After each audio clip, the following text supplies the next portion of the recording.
থাইল্যান্ডে 2 বছরে তৃতীয়বার নতুন প্রধানমন্ত্রী নির্বাচিত হলেন ভুমজাই থাই পার্টির নেতা অনুতিন চার্নভিরাকুল। ইন্দোনেশিয়ায় বিক্ষোভকারীদের দাবি মেনে সাংসদদের ভাতা বাতিল। ইন্দো প্যাসিফিক নিরাপত্তায় জাপান অস্ট্রেলিয়ার ঘনিষ্ঠ সহযোগিতার অঙ্গীকার। শ্রীলঙ্কায় বাস দুর্ঘটনায় 15 জন নিহত, আহত হয়েছেন 16 জন। নেপালে ফেসবুক, ইনস্টাগ্রাম সহ বেশ কটি সোশ্যাল মিডিয়া বন্ধ। এশিয়ার রাজনৈতিক, অর্থনৈতিক সহ সবশেষ খবরাখবর আপনাদের সামনে এক নজরে তুলে ধরছি আমি ইসরাত জাহান।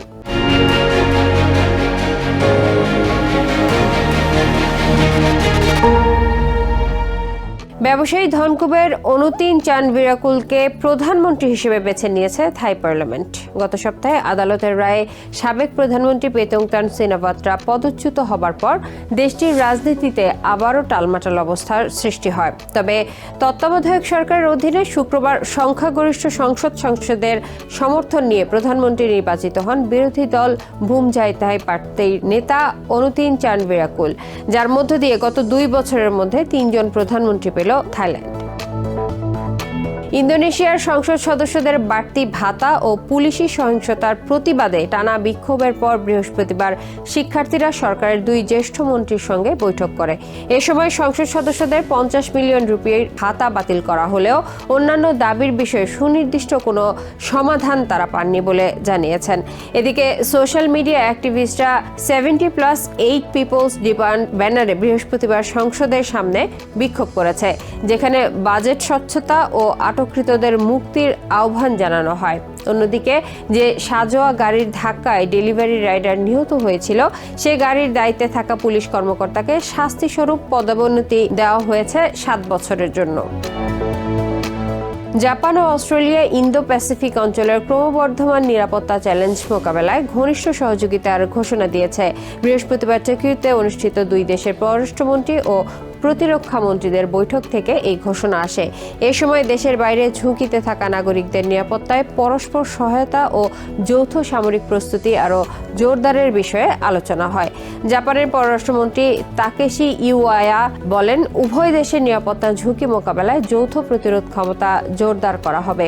চায়নার প্রভাব বৃদ্ধির প্রেক্ষাপটে 2023 সালের পারস্পরিক প্রবেশাধিকার চুক্তি ও যৌথ সামরিক প্রশিক্ষণের মাধ্যমে জাপান অস্ট্রেলিয়া সম্পর্ক আরও ঘনিষ্ঠ হয়েছে। সম্প্রতি জাপান অস্ট্রেলিয়ার জন্য $6.5 বিলিয়ন যুদ্ধজাহাজ নির্মাণ চুক্তিও স্বাক্ষর করেছে। শ্রীলঙ্কায় পাহাড়ি এলাকায় একটি বাস খাদে পড়ে অন্তত 15 জন নিহত হয়েছে। বিপরীত দিক থেকে আসা একটি গাড়ির সঙ্গে মুখোমুখি সংঘর্ষের পর নিয়ন্ত্রণ হারিয়ে বাসটি প্রায় 1000 ফুট উচ্চতা থেকে খাদে পড়ে গেলে এই হতাহতের ঘটনা ঘটে।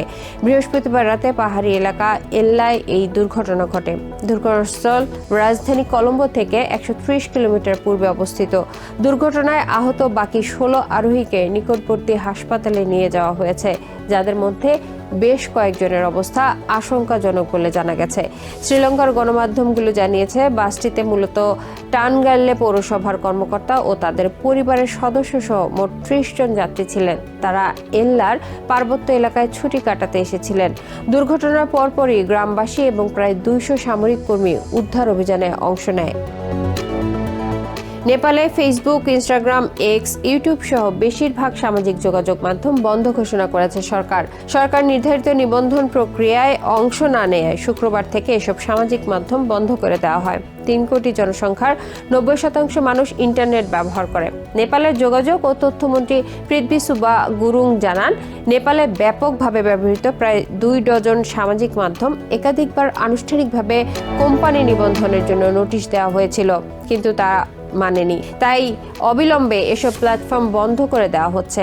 নেপালের যোগাযোগ মন্ত্রণালয়ের এক কর্মকর্তা রয়টার্সকে জানিয়েছেন, টিকটক, ভাইবার, ওয়েটক, নিমবাজ এবং পপ্পো লাইভ নিবন্ধন করেছে, কিন্তু ফেসবুক সহ অন্যান্যরা এখনো নিবন্ধন করেনি। তবে এসব প্ল্যাটফর্ম বন্ধের বিষয়ে ফেসবুক, হোয়াটসঅ্যাপ এবং ইনস্টাগ্রামের মূল কোম্পানি মেটা তাৎক্ষণিকভাবে কোনো জবাব দেয়নি।